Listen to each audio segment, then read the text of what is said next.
So if you could design your ideal week, your what's in it? What does your day look like? And so we try to schedule out around that ideal week. Welcome to Monday Mornings with Michelle, the new business podcast. Whether you're kicking off your day or kickstarting your business, Michelle is going to kick your ass into next week with the essential fours: strategy, systems, support, and state of mind. Now, welcome to center stage, Michelle Nedelec.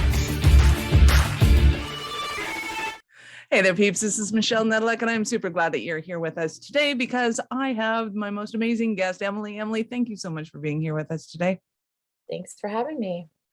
Awesome. So give us a 5,000-foot view of who you are and what you'd love to do.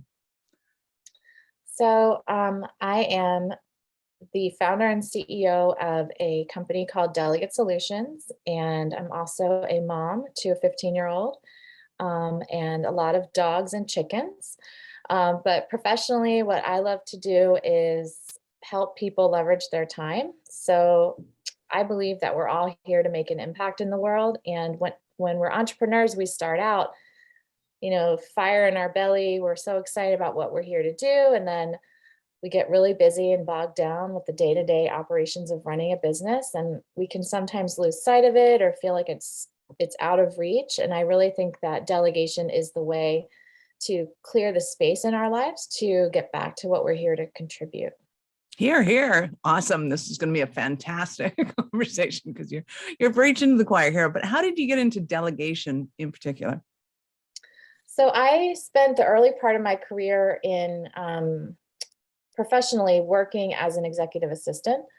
And when I was pregnant with my son, I sort of realized hey, I really like what I'm doing and I'm good at it, but I don't want to commute in and out of the city every day. And I wanted a lot more flexibility, but I still wanted professional work. So at that point, the virtual assistant industry was new. And I still think it's quite new, but with COVID, it's sort of normalized all of a sudden, which has been interesting. But, learned about the industry and sort of realized I could take my skills and work from home doing the same exact thing. So my old bosses came on as clients and, years and years later, the business model has evolved and changed. And now we have about 50 employees all working from home across the US, working with entrepreneurs to help them free up their time. Nice. I love that. So let's start with the executive assistant side, just because I know you're personally familiar with it. So what makes a good executive assistant? And we're going to go into the roles that kind of segregate that, because I think a virtual assistant is very different than an executive assistant, which is very different than a lot of other things, but we'll get into that in a bit. Let's start at the top. Yeah. So what makes a good EA or just assistant in general? Let's start with executive assistant, top notch.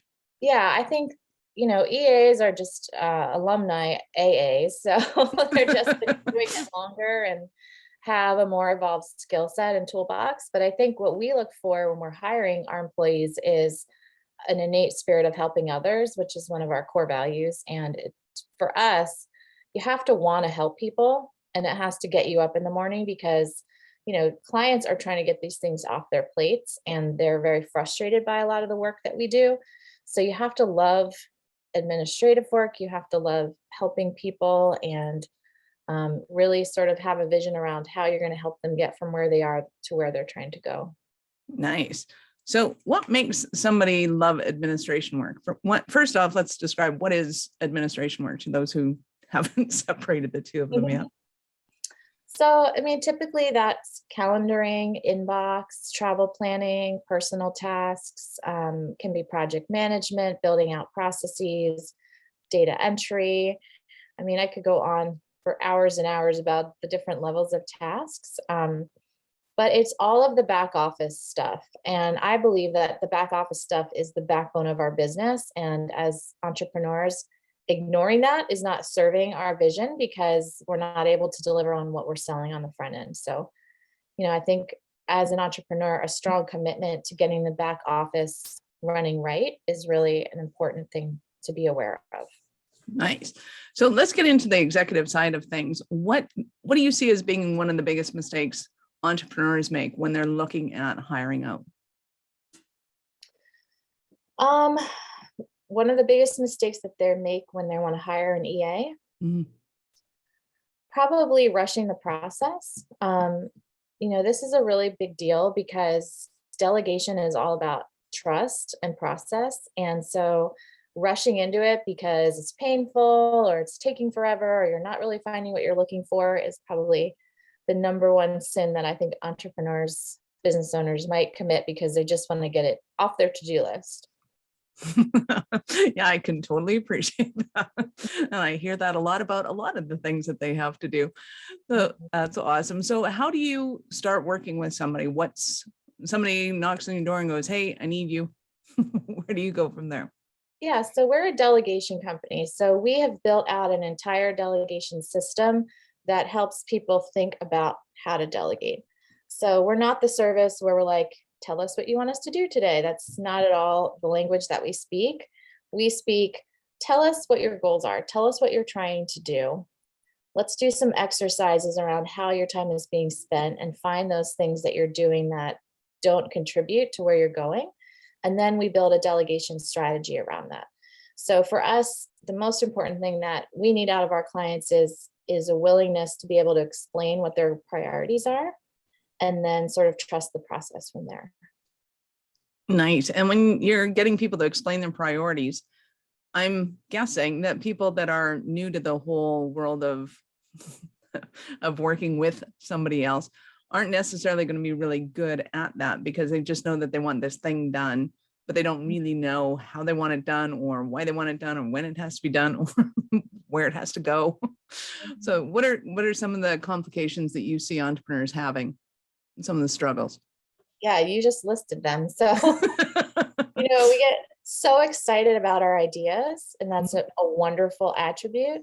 But at the same time, we have to be able to explain that to others, or we're just going to be constantly in the middle of it. And so, taking a minute to have to explain what the project is, why it's important to you, what success looks like, is really what's going to move the needle when it comes to delegation. Because if we're not clear on that part, delegation is never going to move the needle for us. We're just always going to feel like, you know, this is too hard, or I'm not good at this, or I don't want to do this anymore. Because the time that we free up by handing things off, if we're not redirecting that towards the things that are really going to energize us, it's just like a vacuum of time. It will just refill with more and more stuff because we're so used to being busy. It feels really comfortable to stay in that space. So it's a critical part to delegation is being able to give some success criteria on the larger stuff.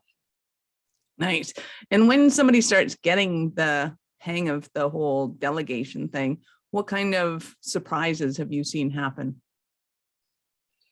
Um, one of the cool things that we like to do with clients is talk about what an ideal week looks like for them. So if you could design your ideal week, what's in it? What does your day look like? And so we try to schedule out around that ideal week. So a lot of the times what we'll do is take a regular week and overlay an ideal week on top of it and just sort of see where the dissonance is. The Grand But Canyon. yeah. And I think a lot of the times it's like, I got to take a Friday off, or I got to go on vacation and not have to worry about my email. Like it's those kinds of really meaningful things that make our work so rewarding. Nice. And it sounds like you're pretty hands-on with the employers. So it's not just, hey, here's your assistant. I hope it works out for you guys.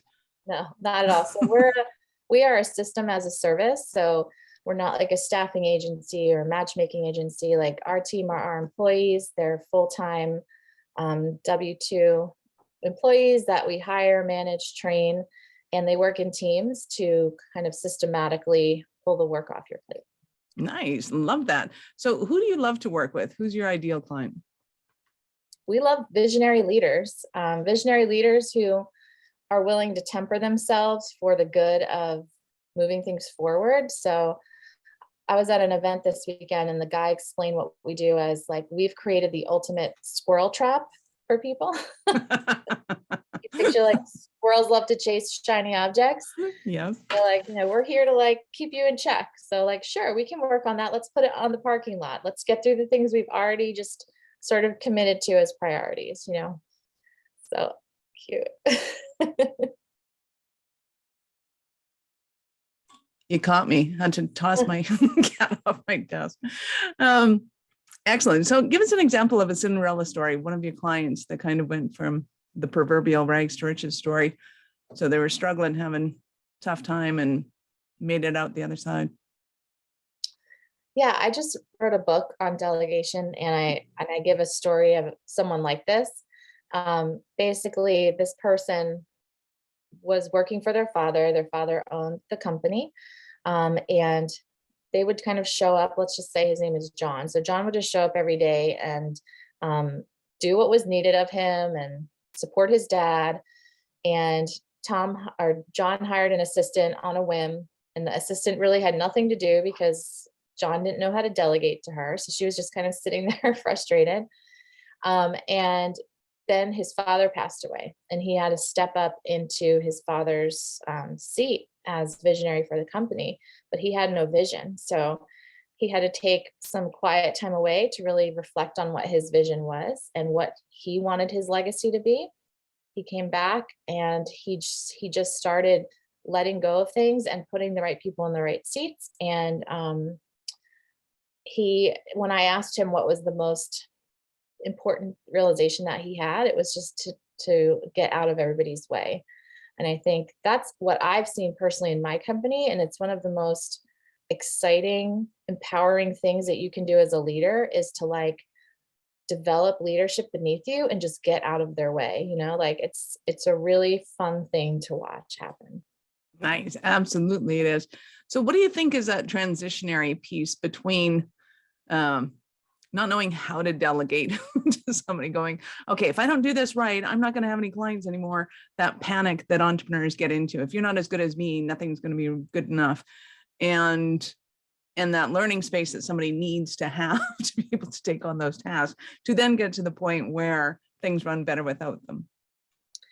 So we coach people to baby steps. So let's start with a really low hanging fruit delegation, build some confidence. And then sort of explore a delegation tied to one of your goals. And in that process, explain what success looks like. Tell the person why it's important to you. Agree on who is doing what by when. Have a daily, if not weekly, sync up to sort of get on the same page when it comes to that. So there's some best practices, and I have an ebook out that we have on the landing page for your listeners if they're looking. We'll get there. We'll get there. Hold on. Awesome. So tell us first, what are some of the stumbling blocks that somebody might be going through right now and they're thinking, oh my God, Emily, I need you so bad? So there's a million. I think entrepreneurs are notorious for not wanting to let go because they're so caught up in being busy all the time.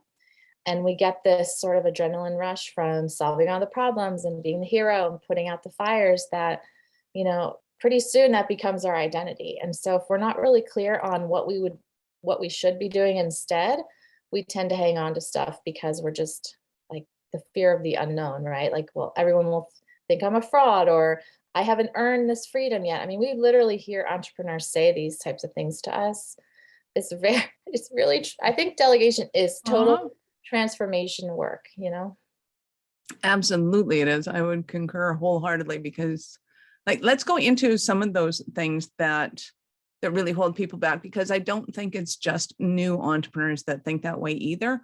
I think a lot of people that I've seen in very successful positions have those same fear and concern that if somebody knows what kind of excuse the expression, kind of a shit show that I got going on back here, I'm going to be exposed for what's really going on. And really all they need is just somebody that's really good at organizing things, because that's not their forte, and that's okay. And that's okay. Exactly.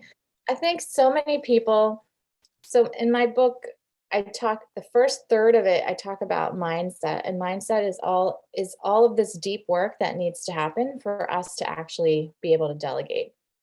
And before we can even learn how to delegate, we need to get right with ourselves around self-limiting beliefs, self-sabotaging thoughts we might have that come up for us around why we don't let go. And they can be like the example I gave earlier, where it's like generational, and it's something to do with how you were brought up, and your father's telling you all the time, you're seeing him work 20 hours a day, and that, is valuable to him for some reason. So there's these ingrained deep things that hold us back.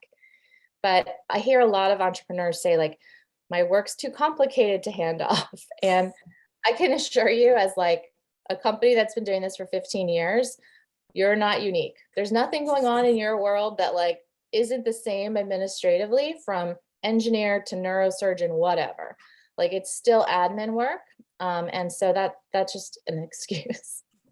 I love that, because really at the end of the day, admin is taking this pile over here and putting it over there. They Yeah. just do it better than entrepreneurs do. Yeah. And it's like, it really can hold people back. It's like, well, I can't do it because it's too complicated. It's like, well, but it's still admin work. So like, just because it's got, like a science title or something doesn't mean that it's still not admin work. Yeah, absolutely. And I want to know more about the book and what you got going on, so you can start churning those engines in the back end. But when it comes to, you had hit on something when it was the doctors or whatever that need an admin person. Oh, that's what it was. Is I get the entrepreneurial world and I get all of their kind of personality, their quirks, their ADD-ness. I think we have a real issue realizing that somebody actually really likes doing admin work. So what is it about admin work that administrative people like to do? It's funny, when I was an admin way back in the day, I remember saying, I love to be backstage. I would never want to be front stage. And like, here I am today, I'm front stage, people change, I guess. But I think there's that component of it. Like, there's people that just love to support the star, right? Like, that's their contribution. So there's that. And then we look at something called Kolbe, Kolbe. And that's an assessment that you can take that gives you a 4-digit code that talks about, are you someone that loves a lot of detail? Are you really good with follow through? Are you really quick to execute? And do you need like tactile things to sort of understand concepts, right? So we look at the first 3 numbers, and we're always looking for high fact finder, high follow through for our admins. And our clients are usually low fact finder, low follow through, and very high quick start. And our team is going to be low quick start. So, my team, I'll present like something I'm really excited about, and they'll be like, okay, well, we need to process this, like they need to take a minute, and, we'll have Q&A tomorrow because they need to process it. So like, there's different personality traits and work styles to people that make you a stronger admin. I love that. And I think too, a lot of patience has to come with it, especially if people don't understand personality typing. Because I know in the DISC profiles, I'm a high D. So when I explain thing to somebody, I'm using as few words as possible to get it out of my head as quickly as possible. And they're staring at me like, you want me to do what? And I'm like, okay, well, tell me what you think you heard.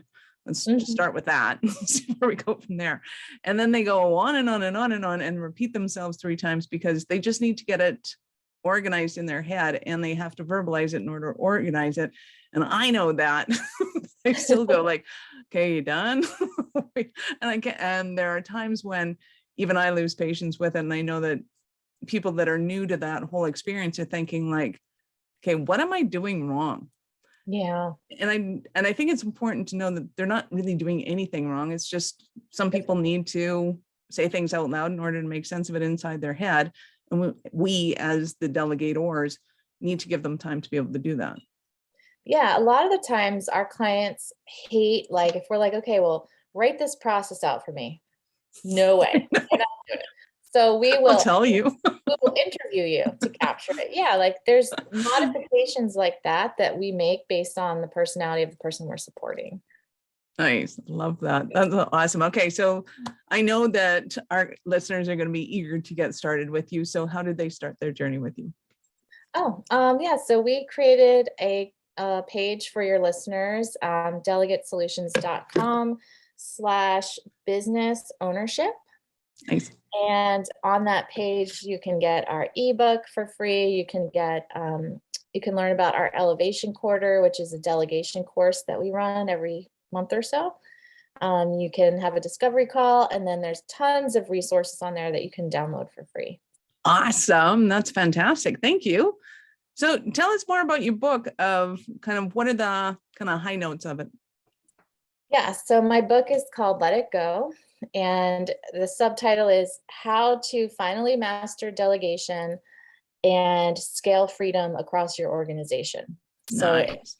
we're talking about not just getting you elevated, but what if your whole company was? Like, what if your whole team was working on things that energize them and feel like they're making an impact? How much more impactful could our organizations be if everyone was leveraged? So we talk about cascading delegation throughout the company, but again, it's broken into three parts. The first is all mindset. So we talk through all of these self-sabotaging thoughts. Then we move into technique, which is actually how to delegate. And then the last part is execution. And that's where we talk through, okay, now that we know how to delegate, we're in the right frame of mind. How do we really go places with this? Nice. I love that. Everything every entrepreneur needs to know where they are in their business. Because I think too, a lot of this is very pertinent for the new ones that have never had assistants or VAs or people that are going online and have always been able to say, here, take care of this paperwork. And they don't necessarily know how to articulate what they want. However, I also see that a lot of senior VPs and C-suites are still in that point where they get really used to someone, and then that person leaves, and then they don't really remember what they did to start that whole process again. It's a scary place. I mean, delegation, like I said, it's about trust in a lot of cases. And, I would encourage everyone listening, if you have an assistant, make sure they are documenting what they're doing, what frequency they're doing it at, what their typical month looks like, because there's going to be tons of repeatable things that they're doing. And make sure that they've got that stuff captured for you and you know where to access it. Nice. Great tips. That's awesome. So I have to ask you this, at what point in life did you know that you were a special kind of crazy enough to think that you could become an entrepreneur? I don't even know if I've ever hit that point. I was raised by teachers. I thought I would always be a teacher. My mother used to say, no, you're going to go into business. I had no idea what that meant. She didn't know what that meant. And then I went to school to be a teacher and never became a teacher. So I don't know when it happened, but it was somewhere around probably year 3 where it went from me just like doing this flexibly for myself to like sort of having some entrepreneurial vision. Nice. I love that. Well, and I have to ask because I think it hits everybody differently. And the people listening, it's nice to know that somebody else out there is just like them. And it's like, oh, okay, you've done it. I can do it too. Well, that's awesome. Thank you so much for your time. This has been fantastic. I appreciate your time immensely. So any last words for our peeps? Just keep going. Don't give up. I think, there's a lot that I do just with affirmations to keep myself in the right frame of mind. But, as long as you have a vision for where you're trying to go and you have passion around it and it's needed in the world, which I'm sure it is, like, just keep going. Don't give up. Beautiful. Thank you. This is Michelle Nedelec. Thank you so much for being here with us today. If you know anyone that would make a great guest for the show, or if you have a topic or a question that you'd like me to discuss, reach out to me at michelle@awarenessstrategies.com or connect with me on LinkedIn or Facebook. I'd love to hear from you.